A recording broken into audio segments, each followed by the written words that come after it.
আসসালামু আলাইকুম। আজকে পবিত্র শাবান মাসের প্রথম জুমাবার একটা হাদিস মনে পড়ল। হযরত আবু হুরায়রা রাদিয়াল্লাহু তাআলা আনহু কর্তৃক বর্ণিত, নবী করিম সাল্লাল্লাহু আলাইহি ওয়াসাল্লাম ফরমাইছেন, এক মুসলমানের উপর আরেক মুসলমানের ৫টি হক রয়েছে। আবার আরেক হাদিসে আছে ৬টি হক রয়েছে। যেমন প্রথম নম্বর হচ্ছে, আপনার কোনো মুসলমানের সাথে যদি দেখা হয় তাহলে সালাম দেওয়া, এবং কেউ যদি আপনাকে সালাম দেয় তাহলে এই সালামের উত্তর দেওয়া। ২ নম্বর হচ্ছে, কোনো অসুস্থ ব্যক্তি রোগী ব্যক্তিকে যদি অসুস্থ শুনেন তাহলে তাকে দেখতে যাওয়া। ৩ নম্বর হচ্ছে, কোনো ব্যক্তির জানাজার নামাজে অংশগ্রহণ করা।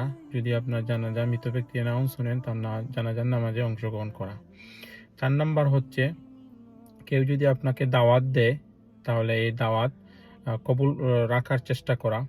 ৫ নম্বর হচ্ছে যে, কেউ যদি হাসি দেয় তাহলে সেই হাসির উত্তর দেওয়া। ৬ নম্বর হচ্ছে, কোনো ব্যক্তি যদি আপনার কাছে কোনো বিষয়ে পরামর্শ চায় তাহলে তাকে ভালো পরামর্শ দেওয়া।